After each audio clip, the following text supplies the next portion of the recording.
What if I told you that the most powerful thing you own is the thing you almost gave away this morning? Not your money, not your time, your silence. What if every secret you've ever spilled, every dream you announced too early, every wound you showed to the wrong person quietly cost you a piece of your power? And what if the people who seem unshakable, the ones who walk into a room and change its temperature without saying a word, aren't hiding anything at all? What if they simply learned what you're about to learn tonight? Here's a strange experiment for you. Think of the last time you told someone your biggest plan. Remember that little rush, that warm glow of approval? Now answer honestly. Did you ever finish that plan? For most people, the answer is no. And there's a reason for that. A reason Carl Jung spent his entire life studying. A reason the priests of ancient Egypt guarded like a weapon. A reason Isaac Newton kept one of the greatest discoveries in human history locked in a drawer for almost 20 years. Tonight, we're going to run the ultimate thought experiment. What if starting today you never told anyone? Not your wounds, not your plans, not your fears. What would happen to your mind, your relationships, your entire life? I'll warn you now, the answer is not what you expect. And by the end of this video, you may never speak the same way again. Before we begin, if this idea already made something click inside, you write one sentence in the comments. I choose silence as my armor. That single sentence will tell the algorithm this message matters, and it will tell you that you've made a decision. Subscribe, stay until the end, because the final revelation is the one nobody talks about. Let's go back, way back. 5,000 years ago, in the temples along the Nile, Egyptian priests believed that every spoken word was a spell, not a metaphor, a literal act of creation. To speak something was to release it into the world where it could grow, or where it could be captured, twisted, and turned against you. That's why the deepest teachings were never written on public walls. They were whispered from one initiate to another after years of proving you could hold your tongue. 25 centuries ago, in southern Italy, the philosopher Pythagoreans ran what might be the strangest school in history. Before a student could ask a single question, before they were even allowed to speak in his presence, they had to complete a vow of silence. Not for a week, not for a month, for 5 years. Imagine that. 5 years of listening, observing, holding everything inside. Pythagoras believed something radical, that a person who cannot contain their words cannot contain their power. The students who broke the silence were sent home. The ones who endured it went on to change mathematics, music, and philosophy forever. The Stoics of Rome taught the same law in different clothes. Marcus Aurelius, the most powerful man on earth, emperor of Rome at its peak, wrote a private journal every night by candlelight. His doubts, his anger, his grief over the children he buried. And here's the detail almost everyone misses. He never intended a single page to be read. The book we now call Meditations, one of the most influential works ever written, was a conversation with himself.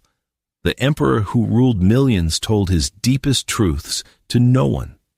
And then, in the 20th century, came Carl Jung, the Swiss psychiatrist who mapped the unconscious mind and who understood something that our modern world has completely forgotten. Jung saw that certain thoughts are not meant to be spoken. They are meant to be transformed in what he might have called fertile silence. He watched patients pour their souls out to anyone who would listen, and instead of healing, they got weaker. Their pain became a performance. Their identity became their wound. Jung realized that when you reveal your inner world without discernment, you drag it onto a public stage where the ego feeds on attention and the soul quietly starves. Sound familiar? Because that stage now fits in your pocket. We live in the first era in human history where oversharing is treated as a virtue, where authenticity means broadcasting everything, and where the loss of inner depth has become one of the most widespread psychological sicknesses of our time. So here's the question this entire video hangs on. What if the ancients were right? What if there are things, specific, identifiable things that you must never reveal to anyone if you want to keep your energy, your mystery, and your direction? There are 7. Let's walk through them one by one. 1. Your wounds that are still open. What if your pain, the pain you're carrying right now, loses its meaning the moment you hand it to the wrong person? Here's the mechanism. When you speak too early about something that still burns your suffering, stops being an experience and becomes an object. A topic of curiosity, a thing to be analyzed over coffee, or worse, a weapon someone files away for later. Jung had a chilling way of putting this idea. What you do not integrate returns as your fate. Until a wound has been transformed into understanding, it is vulnerable territory. And vulnerable territory handed to the outside world gets trampled. It's not that people are evil. It's that almost nobody knows how to listen without projecting, comparing, judging, or rushing to fix. Your pain deserves better than that. It deserves to be received first by your own eyes in a space that is sacred. Consider Abraham Lincoln. During the Civil War, when generals failed him, when the dead piled up, when his own son died in the White House, Lincoln would sit down and write furious, wounded, devastating letters.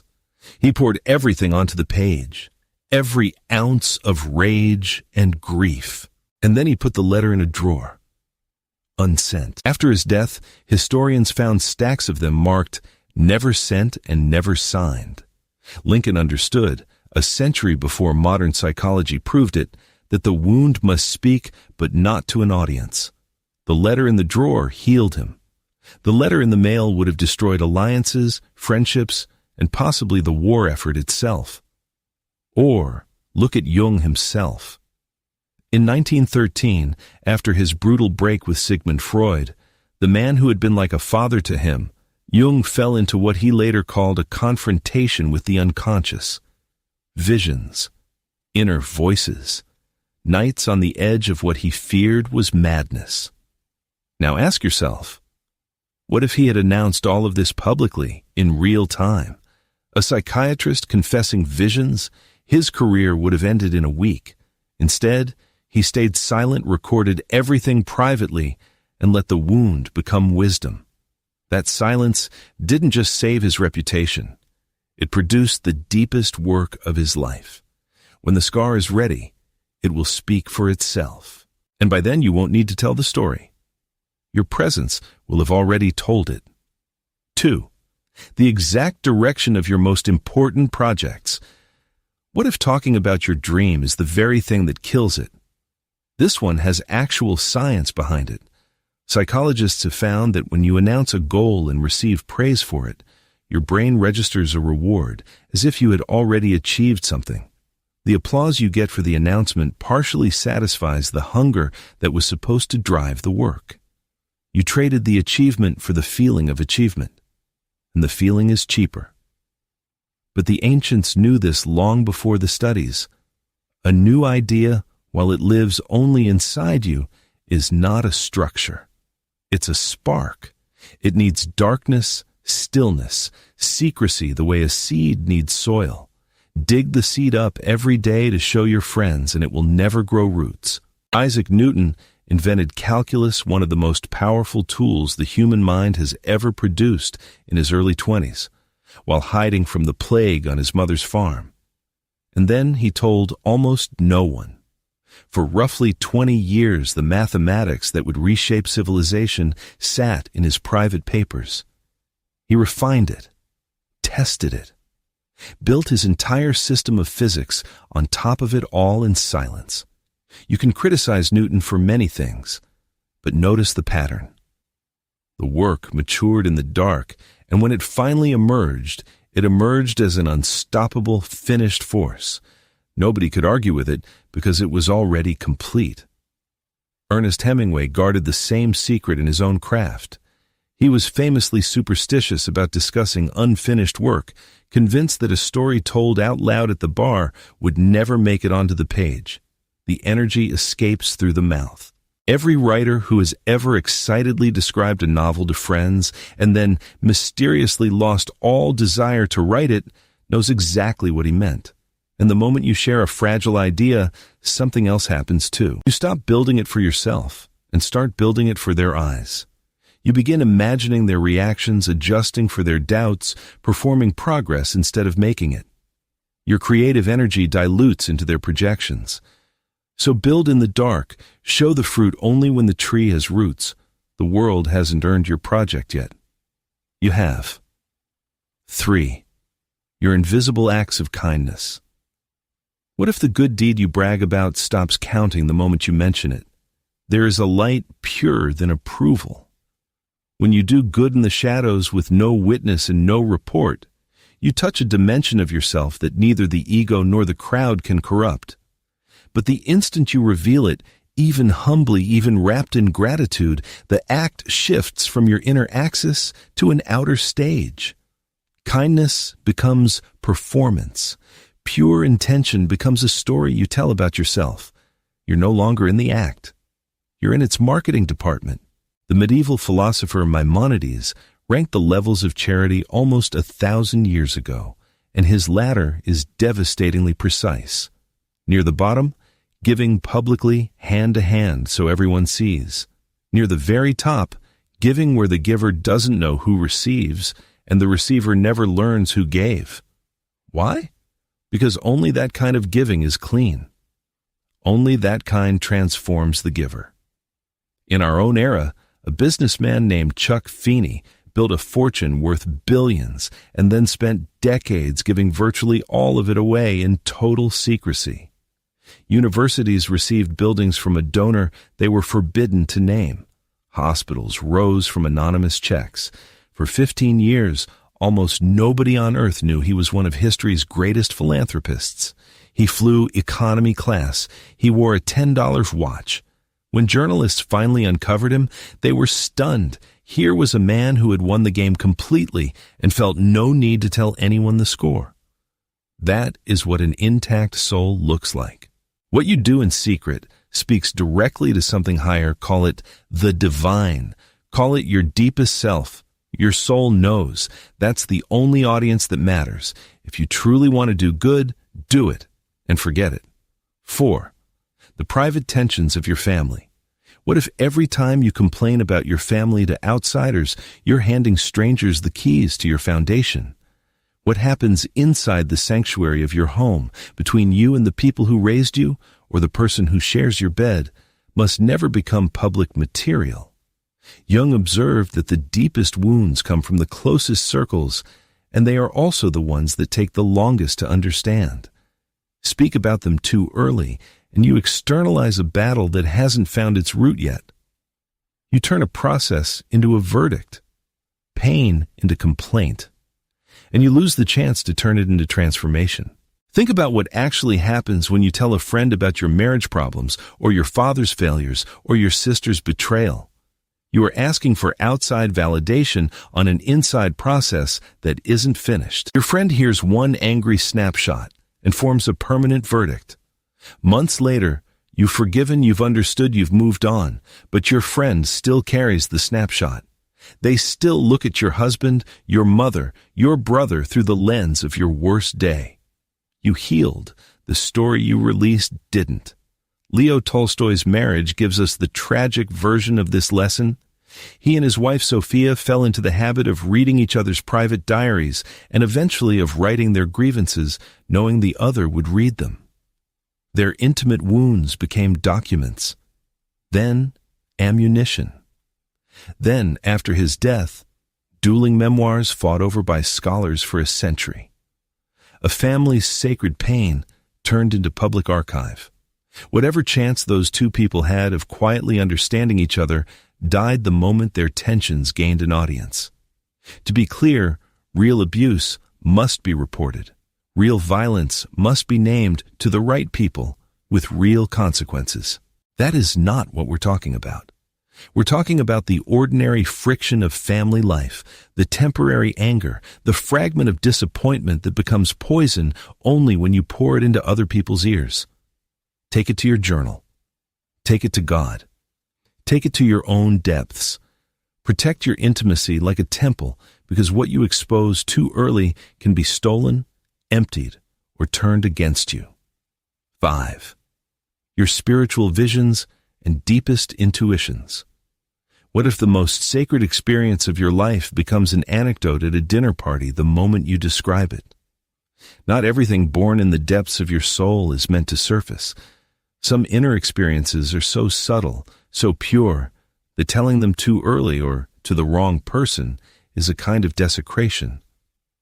Jung insisted that what rises from the unconscious can't always be put into words, and he lived that principle in the most dramatic way imaginable. Because here's the story almost nobody knows.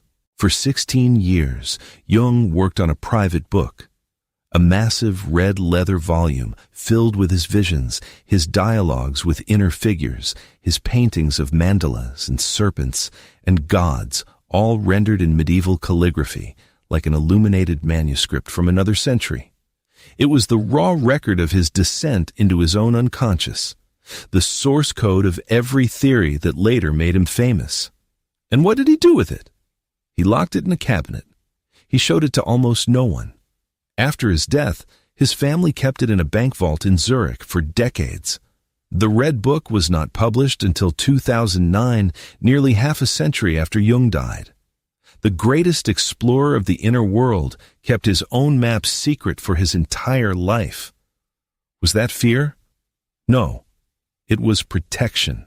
Jung knew that if he had published those visions in his lifetime, the world would have called him insane, and the visions themselves would have been dissected, mocked, and drained of their force before they had finished their work on him. What heaven shows you in secret is meant to be integrated, not explained. You felt a small version of this, a dream so vivid it shook you, a moment of knowing that arrived from nowhere. And then you told someone, watched their polite, empty nod, and felt the whole thing shrink. What your soul received as a message became a story. And a story can be doubted. The people around you aren't cruel, they simply cannot see what you saw. It's a matter of frequency, of inner experience, of resonance. Tell the invisible to someone who only sees matter, and they will label you, reduce you, or talk you out of your own knowing. He who talks constantly about his intuitions dries them up. He who guards them watches them grow. If something has been shown to you in silence, keep it there. Write in the comments, I will protect what was given to me in silence. And let's continue. 6. Your darkest psychological flaws. What if the confession you're about to make becomes the label you can never remove? There are zones inside you that even your own awareness hesitates to enter. Buried impulses, thoughts you'd never admit, contradictions you don't yet understand. Jung called this territory the shadow, and he considered facing it the central task of a human life. But notice his exact prescription. Face it, not broadcast it. Never expose your inner darkness to people who lack the compassion, the maturity, or the clarity to hold it. Because they will not see a soul in transformation. They will see a weakness, a crack, a target. The world does not forgive what it does not understand, and a misunderstood shadow quickly becomes a stigma. You've watched this happen. Someone confesses a dark struggle in a vulnerable moment, and years later, it's still the first thing people remember about them. The confession outlived the struggle. This is not a case for lying or pretending to be pure. It's a case for sequence. Your destructive impulses, your hidden obsessions, your primitive fears must first pass through the fire of inner transformation. Welcomed, examined, loved even, transmuted. All of that happens in the silence of consciousness or in the strict confidence of someone actually equipped to help, not in the public square. Jung, again, is the model. During those years of his descent, he encountered things in himself that terrified him: rage, madness, figures in his psyche that spoke with voices not his own. He held a position at the edge of European psychiatry, of family patients who depended on him. One careless confession, and everything collapses. So he did something extraordinary. By day, he saw patients, raised his children, functioned flawlessly. By night, He went down into the dark alone with a notebook. He gave his shadow total honesty and zero audience. And out of that discipline came the concepts the whole world now uses. The shadow, the archetypes, individuation itself.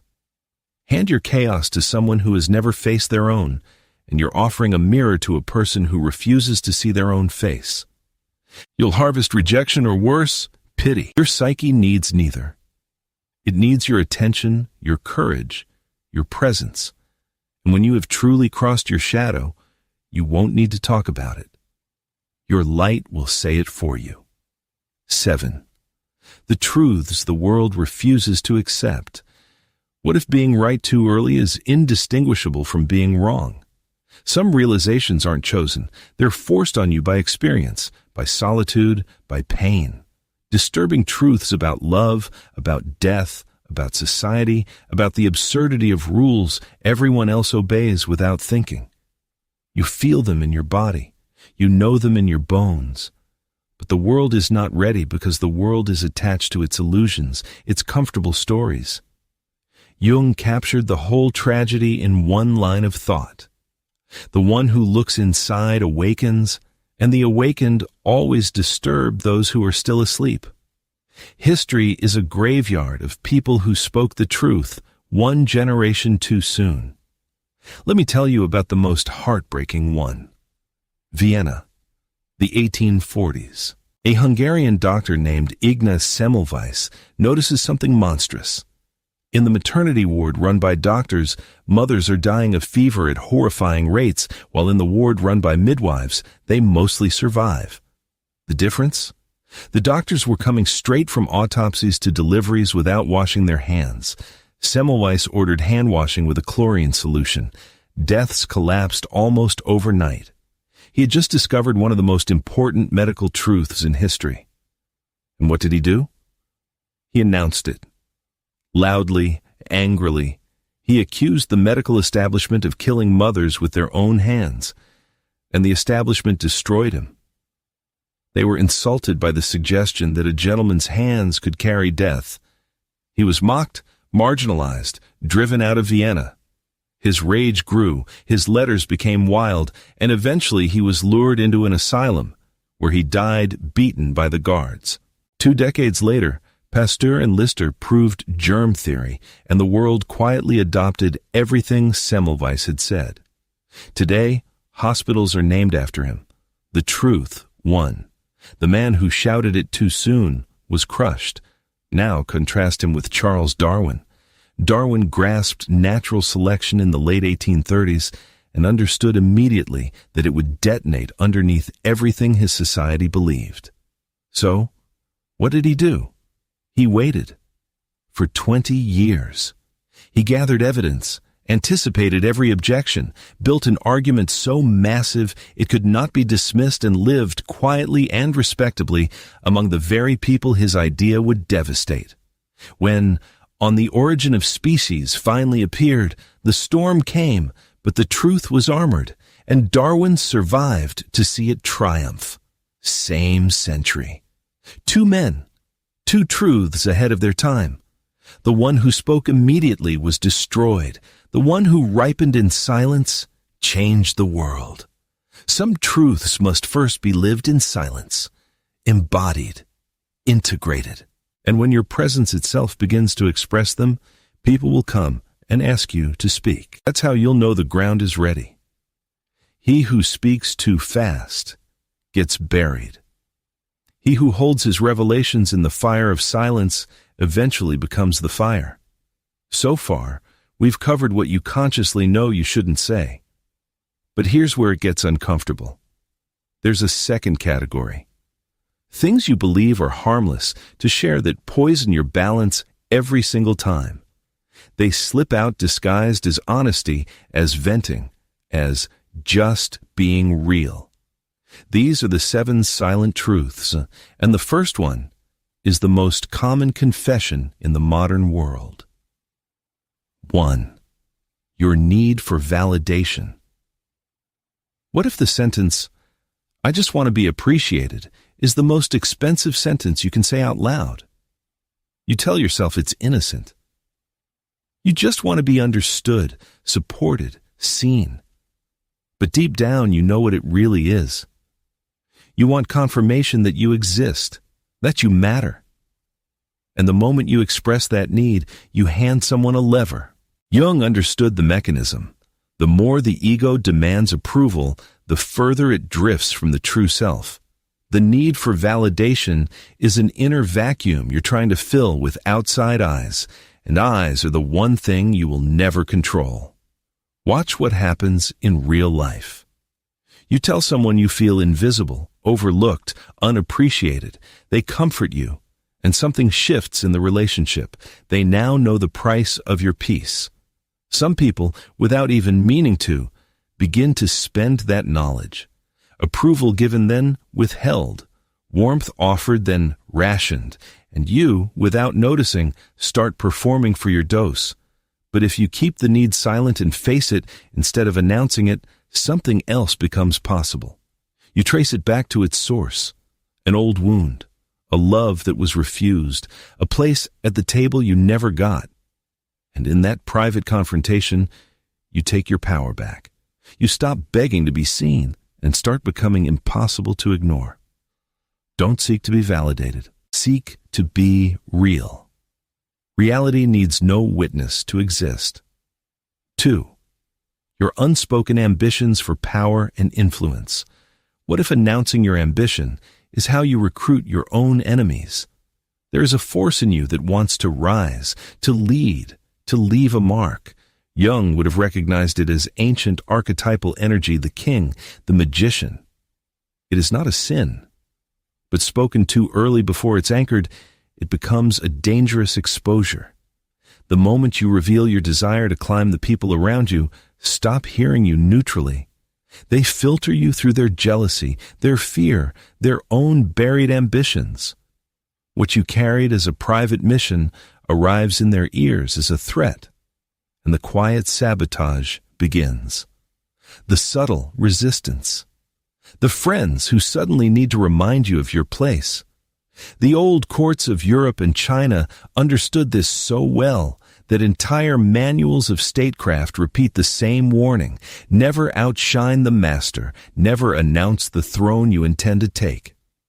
History's most effective climbers moved in silence. Consider how the young Octavian, later Augustus, the first Roman emperor, operated after Caesar's assassination. 19 years old, surrounded by men twice his age who openly declared their ambitions. Mark Antony chief among them, loud, flamboyant, announcing his greatness to the world. Octavian said little. He let others underestimate him as a sickly boy. He built alliances quietly, secured loyalty quietly, moved his pieces quietly. And one by one, the loud men fell, while the quiet one became the most powerful human being on the planet and held that power for over 40 years. Ambition is sacred. It must be carried in silence, fed in the shadows, raised in solitude, become the influence without speaking of it. Reach the summit without announcing the climb, because the one who proclaims his power before consolidating it always attracts forces greater than himself, and they don't come to serve him. They come to test him. 3. The repressed desires you don't understand yet. What if naming a mystery too early turns it into a lie? There are desires in you that you never chose, impulses that surface without warning, confusing pulls sometimes dark, sometimes disorienting that you don't dare examine. And because they unsettle you, you're tempted to talk about them, to name them out loud, hoping words will exorcise them. That's the mistake. Jung showed that every repressed desire is a door into the unconscious, an attempt by the soul to reconcile its own contradictions. You don't heal it by narrating it. You heal it by receiving it. Here's the trap. When you describe something you haven't understood, you dress your confusion in words, and the words harden into a story, and the story becomes a cage. Other people will lock you into it. Worse, you'll lock yourself into it. The desire that was only a messenger becomes an identity. But you are not what you desire. You are what you do with desire.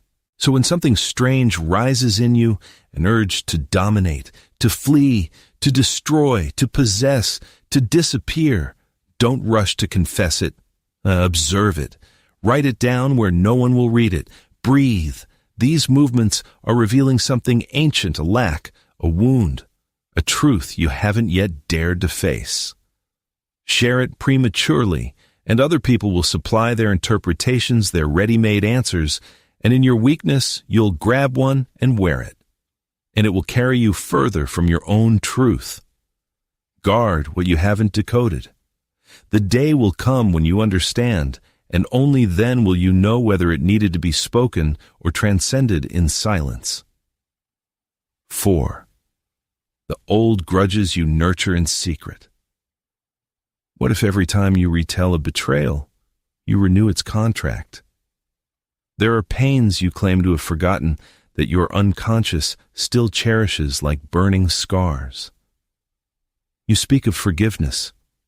You smile, but in the secret chamber of your heart, you replay the betrayal, rehearse the cutting words, file the injustice under never again. And in a vulnerable moment, you share the bitterness with someone. You call it venting. You believe it will lighten the load. But listen to what's actually happening. Every retelling is a rehearsal. Every rehearsal deepens the groove. What you repeat out loud becomes mental programming, and each performance welds the grudge more firmly into your identity. You are not emptying the bag, you are packing it tighter. And there's a second cost. By revealing the grudge, you show the world exactly where you're still bleeding. Here is what haunts me. Not everyone who hears that is kind. Some will press the spot. Others will freeze you into the role of victim and hand you sympathy that slowly becomes a cage. Even the well-meaning ones will offer advice too simple for your pain. Just let it go, and you'll walk away feeling more alone than before. Nelson Mandela emerged from 27 years of unjust imprisonment and made an observation that has since traveled the world. Holding on to resentment, he suggested, is like drinking poison and waiting for your enemy to die. But notice what Mandela actually did, because it's more radical than the quote. He had every right to spend the rest of his life publicly cataloging his grievances, naming his jailers, retelling every humiliation. Instead, he processed the fury privately, on the island, over decades, and walked out the gates as something his enemies could not comprehend, a man with no visible wounds to press. The composure that refusal to perform his pain is precisely what made him unbeatable at the negotiating table. His silence about his suffering became his authority. Keep your ancient fire to yourself. Honor it as a signal from your wounded integrity. Heal it in silence, in prayer, in the symbolic act of forgiveness with no witnesses. An unexpressed grudge can ripen into deep wisdom. A grudge shared too early becomes a prison. 5. Your unconscious strategies of manipulation and control. What if confessing your flaws can become its own form of manipulation? You want to be authentic, to love without conditions, help without expectations, guide without controlling. But in you, as in everyone, there are subtler mechanisms. Calculated silences, words placed just so, ways of steering people toward what suits you without ever asking directly. And sometimes, in a flash of lucidity, you catch yourself doing it. You see the machinery. And your first instinct is to confess it, to announce your own darkness as proof of your honesty. Jung would have stopped you right there. The demon you've identified but not yet transformed must not be paraded. 2 things go wrong when you do. First, you invite outside judgment onto something you don't fully understand yet, and people will moralize, label, and quietly reclassify you. Second, and this is the subtle one, you feed the spiritual ego, the voice that says, I admit I manipulate, therefore I'm more honest than everyone who doesn't. That's not transformation. That's the manipulation wearing the costume of confession. This kind of truth belongs in the inner fire of vigilance. Watch your games of influence without brandishing them as noble admissions. Dismantle them in silence. Because manipulation, even unconscious, always points to a lack of love, of safety, of control over your own life. Trace the lack. Fill it at the source. The real victory isn't exposure, it's mastery. The person who has quietly dismantled their own hidden machinery holds a power that nothing can shake. Silence here is not evasion. It's the forge. 6. The inferiority you hide behind your successes. What if the confession, "I feel like a fraud," costs you the very authority you've earned? There are victories in your life that others admire. They see your strength, your intelligence, your resilience. They consult you. Some of them imitate you, but what they don't see is what you feel when you're alone. The suspicion that it's all a mask, that behind every accomplishment hides a fear of failure, a doubt of being enough, an old memory of humiliation that never fully digested. Jung noticed that a feeling of inferiority is often the shadow of a brilliant persona, and he was right. The brighter you shine outside, the deeper the abyss you may be hiding inside. Even Maya Angelou, after decades of acclaim, after books that moved millions, admitted that with each new work, she was stalked by the thought that this time everyone would finally find her out. Einstein, near the end of his life, reportedly felt uneasy about the sheer scale of reverence directed at him, as if the world had confused the man with the myth. The feeling is nearly universal among high achievers. So the question is not whether you'll feel it. The question is what you do with it. And here is the brutal truth about confessing it carelessly. When you tell people, "I don't really believe in myself, I'm playing a role," they will not hear courage. They will hear instability. Quietly, a question forms in them. If he doubts himself this much, why am I following him? You lose a form of inner authority, not because you're weak, but because you exposed a fracture you haven't yet crossed. And worse, you'll see your own fear confirmed in their changed eyes. This feeling wants to be examined, worked, healed in silence. Tame it as a part of you without turning it into a public narrative. The more you announce it, the more it solidifies. The less you name it, the more you can integrate it. You don't need to declare that you feel small. You need to become more real. And reality doesn't need to be proclaimed. It's felt the moment you walk into the room. 7. Your fundamental fear of abandonment. What if telling someone, "I'm afraid you'll leave," is the very thing that teaches them to leave? You've carried it a long time. Maybe since childhood. Maybe since the day someone walked away without explanation, or since a single look that told you you weren't enough. This fear rarely shows itself directly. It hides in your need to please, in your silence in the face of unfairness, in your excessive kindness, in your inability to say no. You'd rather betray your own limits than risk being alone. And when the fear tightens around your throat, you look for relief. You want to tell someone, to lay it down, to be reassured. But watch the mechanics of what happens next. The moment you tell a person, "I'm terrified of being abandoned," you create an invisible contract. That person becomes responsible for your equilibrium. You've placed an unspoken demand on them. Never leave, never withdraw, never look away. The demand changes your posture, your energy, your freedom. You stop living the moment and start rehearsing the separation. And often, the other person feels the pressure they never agreed to carry and drifts, not from cruelty, from weight. This fear must be faced alone. You must learn to remain standing when no one is holding you, to become your own anchor. That work happens in silence, in solitude, in prayer, in honest introspection, not in pleas for reassurance.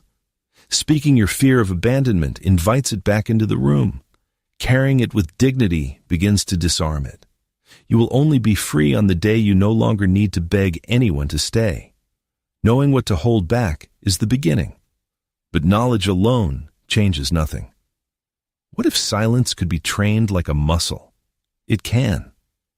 The people we've talked about tonight, Jung, Lincoln, Marcus Aurelius, Darwin, didn't just happen to be quiet.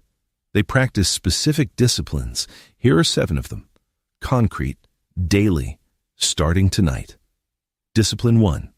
The practice of the unsaid. Every day you're tempted to speak, to share a victory, explain a wound, seek comfort. The discipline of the unsaid is simple to describe and brutal to practice.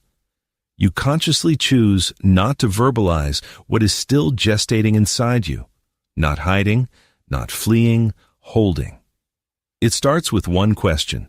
Each time the urge to tell rises in your chest, ask, why? Is this to understand or to unload? To elevate myself or to fill a void? 9 times out of 10, you'll catch the vacuum behind the words. And instead of speaking, you stay with what's rising. You let the wave pass. You hold the heat without venting it. This is exactly what the Stoics trained under the name of self-command.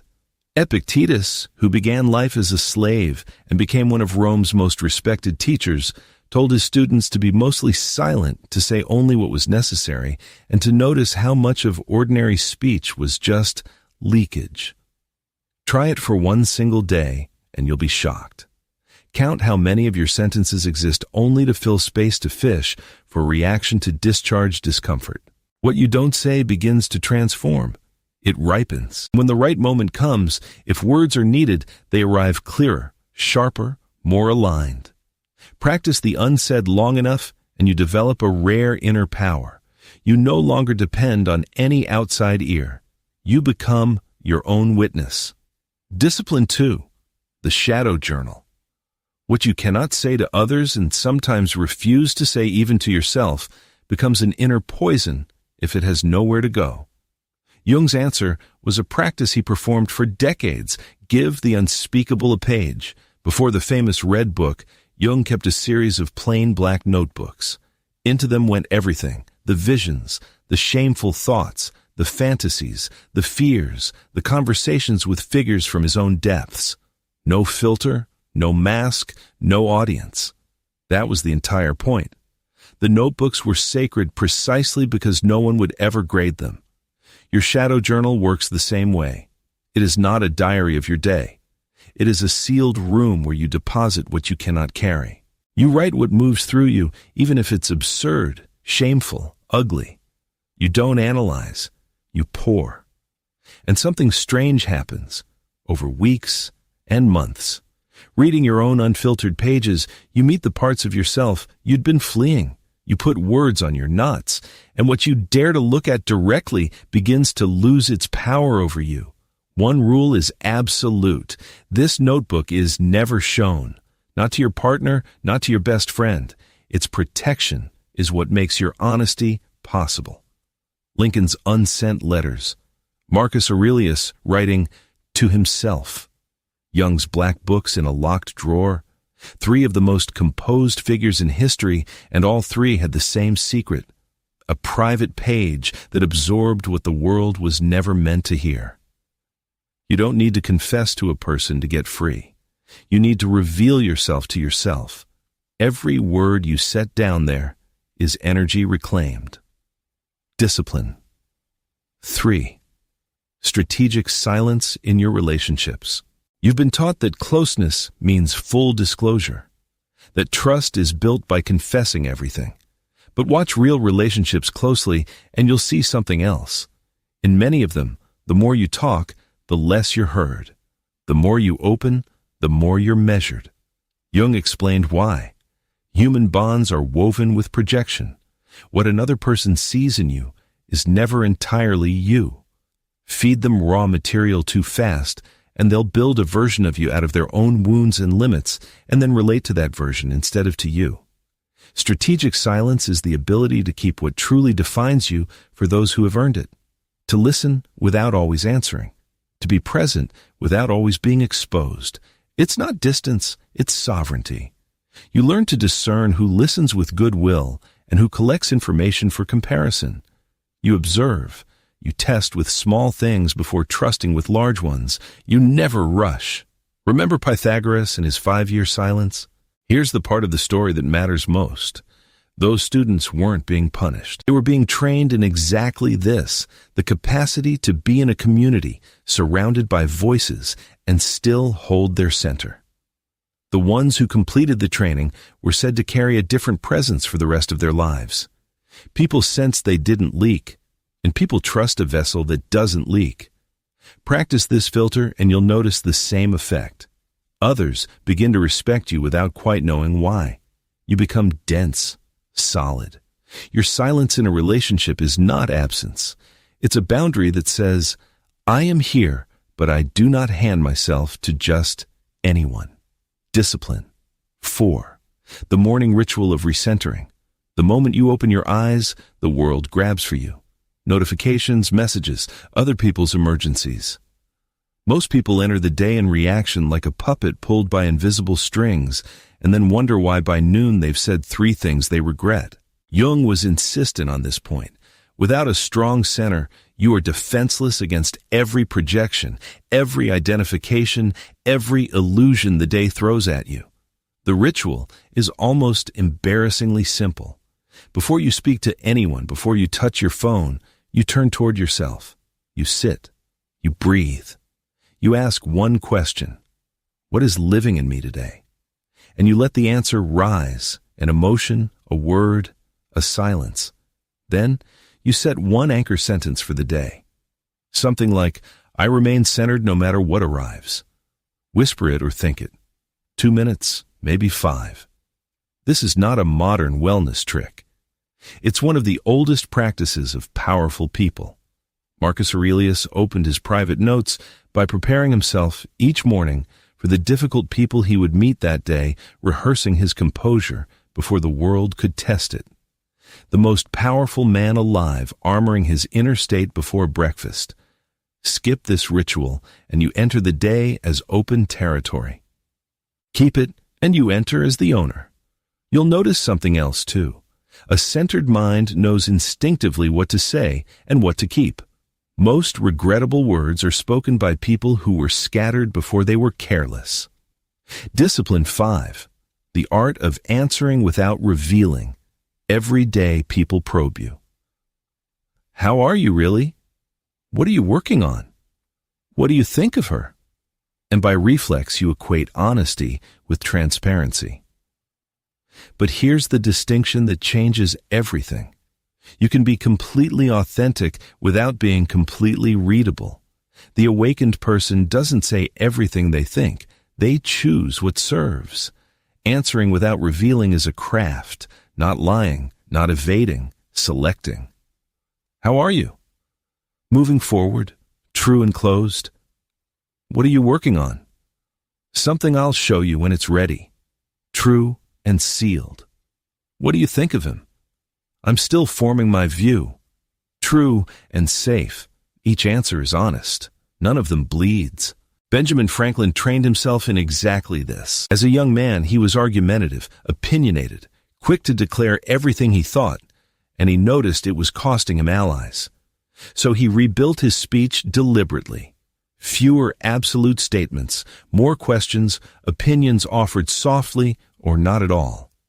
He later credited this discipline, this managed opacity, as one of the foundations of his influence. The most quoted man in colonial America became powerful by learning what not to say. Train yourself with one filter before speaking. Is this necessary? Is it wise? And who benefits if I say it? You'll discover that most of what you are about to reveal served no one. The person who can speak without spilling becomes impossible to manipulate. There's simply nothing loose to grab. Discipline 6. The word fast. Every word you speak spends energy. Speaking is exposure, a door through which your essence flows out sometimes without return. Talk too much, explain too much, comment too much, and by evening your mind is fog, your intuition static, your presence dim. The word fast is the reset. For a few hours, half a day, a full day, if you can manage it, you say nothing. You don't explain. You don't argue. You observe, feel, and receive everything that rises without converting it into speech. Mahatma Gandhi kept one day of silence every single week Monday for decades, even at the height of negotiations that decided the fate of an empire. Visitors, politicians, journalists all had to work around it. He would answer, if absolutely necessary, by writing brief notes. He considered that one silent day essential to his clarity and his calm, and he refused to trade it for anything. Think about that. A man carrying the hopes of hundreds of millions guarded his silence more fiercely than his schedule. Your first word fast will be a mirror and a brutal one. You'll see exactly where you talk to please, where you chatter to avoid, where you perform to escape the void. But that void is sacred. It contains your core.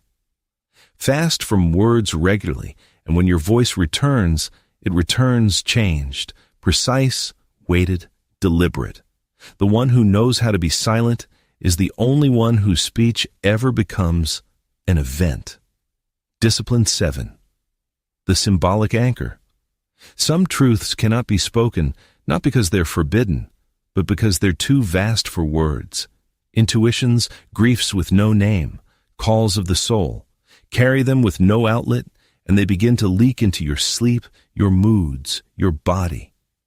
Jung's answer was ritual, a way to bring the invisible down into the visible, the mystery into matter. Jung didn't just theorize this.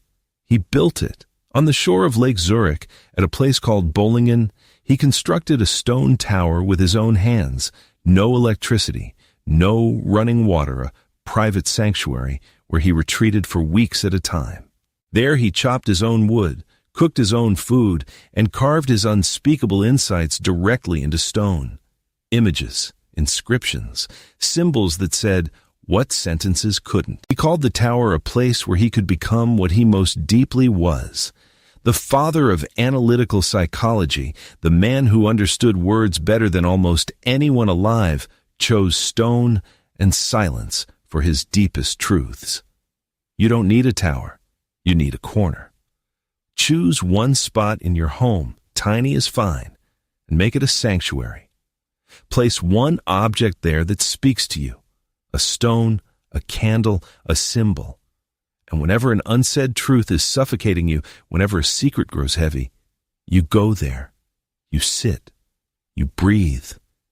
You put your hand on the object, and without a sound, you hand the weight over. This isn't magic. It's psychology. You're giving the silent energy a container so it doesn't flood the vessel. What you carry without depositing eventually corrodes you from inside. What you anchor sets you free. So let's return to where we began. What if you never told anyone?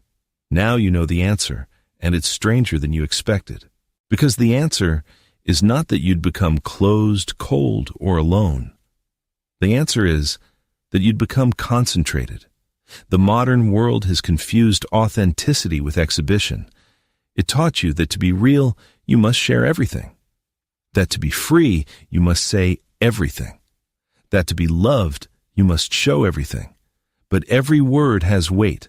Every sentence you release shifts the balance between what you are and what others perceive. You thought you were liberating yourself, and you were making yourself legible. You thought you were creating closeness, and you were spending your mystery. You wanted to be understood, and you opened the gates to eyes that don't know how to see. Here's the final revelation I promised you. The one thread running through every story tonight. Lincoln's drawer of unsent letters, Newton's 20 silent years, Darwin's patient decades, Jung's locked red book, Mandela's unperformed pain, Gandhi's silent Mondays, Marcus Aurelius writing to no one. Every single one of these people faced the same fork in the road that you face every day. Release the pressure now or convert it. And every one of them discovered the same law. Energy that is not spent in speech does not disappear. It compounds. Silence is not emptiness. Silence is a furnace. Everything you place in it, your wounds, your plans, your fears, your visions, comes out transformed or comes out as you transformed. What you keep becomes what you master. What you protect becomes what you one day reveal from strength, not from need. Some wounds close only in secret. Some projects grow only in the dark. Some visions are not meant to be heard. They are meant to be embodied. Apply what you've heard tonight, the 7 things never to reveal, the 7 silent truths, the 7 disciplines. And within weeks, you'll feel a subtle shift. You'll stop speaking to fill space.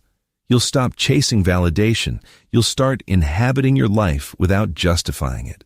And people will feel the change before they can name it. They'll stand differently in your presence because you are no longer transparent.